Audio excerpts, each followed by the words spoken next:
Combien d'entre nous ont déjà perdu patience en quelques secondes? Et si vous appreniez que certains prophètes ont enduré des épreuves pendant des dizaines d'années avec un calme absolu? Le prophète Job a souffert 18 ans dans la maladie. Moïse a attendu des années avant de voir son peuple libéré. Joseph est resté prisonnier sans faiblir. Alors, qu'est-ce qui les rendait si forts? Aujourd'hui, chers frères et sœurs, nous allons explorer ensemble les leçons de patience profonde que nous transmettent les histoires des prophètes dans le Coran. Ces récits ne sont pas seulement des contes anciens, mais des miroirs spirituels où chacun peut se reconnaître. Face au stress, à l'anxiété et à l'impatience de notre monde moderne, Allah nous rappelle souvent dans son livre que la patience est une preuve de foi et que « Il est avec ceux qui patientent ». Sourate Al-Baqarah, verset 153. Dans cette vidéo, je vais te raconter des histoires méconnues ou oubliées, où la patience fut la clé d'un miracle divin. Avant de continuer, un petit rappel. Abonnez-vous à la chaîne pour ne pas rater nos prochaines vidéos. Si ce contenu vous plaît, un like sera grandement apprécié et n'hésitez pas à partager vos réflexions en commentaire. Merci pour votre soutien inconditionnel. Nous vivons dans un monde où tout va vite. Les réponses doivent être instantanées, les résultats immédiats, les relations superficielles et même la foi, parfois conditionnelle. La patience semble être une vertu désuète. Pourtant, elle est au cœur de chaque épreuve que traverse un croyant. Le Coran mentionne plus de 20 prophètes, dont plusieurs ont vécu des tests extrêmes, persécutions, trahison, maladie, rejet social, et ce qui les distingue tous, c'est leur incroyable résilience.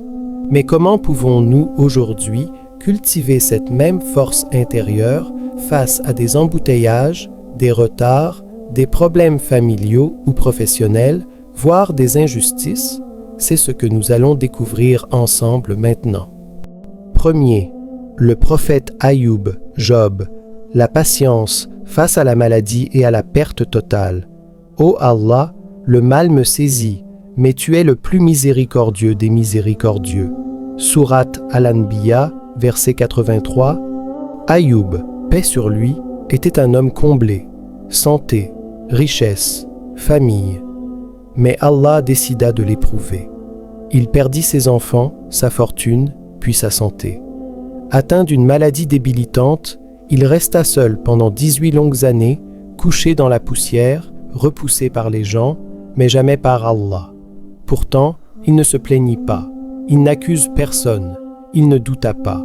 Il éleva simplement sa voix vers celui qui détient les cieux et dit « Ô Seigneur, le mal me saisit, mais tu es le plus miséricordieux des miséricordieux. » Et Allah répondit « Non pas après un jour, ni après un an, mais après 18 ans, car la patience vraie est celle qui endure là où les autres abandonnent. » Et c'est alors qu'Allah lui redonna la santé, la famille et la paix. Deuxième, le prophète Youssouf, Joseph, la patience dans l'épreuve et l'injustice. Et certes, ils ont envie de le tenter, mais tu as fermement résisté comme moi et toi.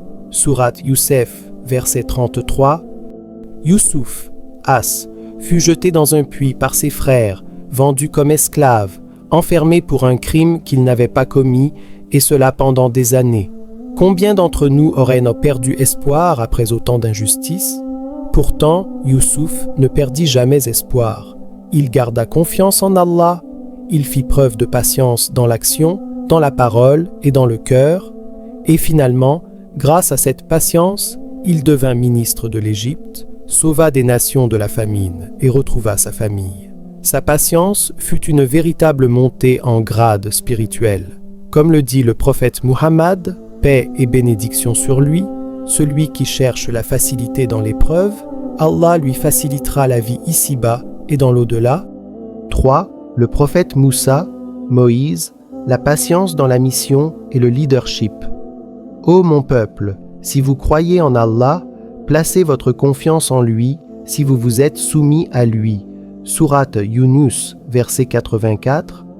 Moussa a dû affronter Pharaon, l'un des tyrans les plus cruels de l'histoire. il a défié l'arrogance, il a affronté les sorciers, il a guidé un peuple rebelle à travers le désert, supporté leurs plaintes, leur désobéissance, et malgré tout, il a continué. Sa patience était celle d'un guide, celle de quelqu'un qui porte la lourde responsabilité des autres sans abandonner sa mission. Il aurait pu renoncer, dire « j'en ai assez », mais il s'est toujours tourné vers Allah avec confiance. Aujourd'hui, chaque parent, chaque enseignant, chaque leader peut apprendre de Moussa à rester calme quand les autres paniquent, à avancer même quand on est incompris. 4e, le prophète Nuh, Noé. La patience dans l'appel à Dieu. Le prophète Noé passa 950 ans à appeler son peuple à adorer Allah. Il prêcha, implora, avertit, mais la majorité refusa de croire. Malgré cela, Noé ne perdit jamais espoir. Il continua à inviter son peuple avec douceur, persévérance et foi. Ce n'est qu'à la fin de ces siècles d'appel que l'eau monta et Allah envoya le déluge. Sa patience dans la da'wa nous rappelle qu'il ne faut jamais sous-estimer le pouvoir de la constance. Même si personne ne semble écouter, chaque parole prononcée pour la cause d'Allah est un acte comptabilisé dans ton livre des œuvres. L'un des moments les plus marquants de patience vient du prophète Muhammad, paix et bénédiction sur lui, lui-même. Lorsque les mécréants de Mecca multiplièrent les agressions, les insultes et les tentatives d'assassinat, il aurait pu demander vengeance. Mais non, il choisit la patience. Un jour, alors qu'on lui jetait des entrailles de chameau sur le dos pendant qu'il priait, une scène insoutenable pour un roi, mais supportable pour un prophète, ce fut Fatima, sa fille, qui accourut en pleurant. Elle retira la souillure et défia les hommes cruels avec courage. Le prophète, baigné de poussière, sourit et murmura « Ne t'inquiète pas, ma chérie, Allah ne permettra jamais que ton père soit humilié. » Et effectivement, sa patience fut récompensée. Après 13 ans de persécution, il entra victorieusement à la Mecque, non pas pour se venger, mais pour pardonner. Il leur dit simplement « Allez-vous-en, vous êtes libres. » C'est la preuve que la patience mène à la victoire. Pas nécessairement ici-bas, mais certainement dans l'au-delà. Chaque histoire nous rappelle une vérité. La patience est une preuve de foi. Et ceux qui patientent sincèrement seront récompensés par Allah, ici-bas ou dans l'au-delà. Avant de terminer, je te pose une question personnelle. Quelle épreuve traverses-tu aujourd'hui qui pourrait être transformée par la patience? Et si tu partageais ta propre expérience dans les commentaires, peut-être que ta réponse inspirera quelqu'un d'autre à tenir bon. Et si tu as aimé cette vidéo, n'hésite pas à regarder notre vidéo sur les 7 versets coraniques pour renforcer ta foi instantanément. Tu y trouveras des conseils pratiques pour nourrir ton cœur avec les mots d'Allah. Que cette vidéo soit un rappel pour tous les croyants, un appel à cultiver la patience dans nos vies modernes, car comme le dit le prophète, paix et bénédiction sur lui, celui qui subit une épreuve sans se plaindre sera couronné parmi les gens de patience. Barak Allahu fik pour ta recherche de spiritualité et que Dieu te guide toujours vers son chemin droit. À très vite pour une nouvelle vidéo.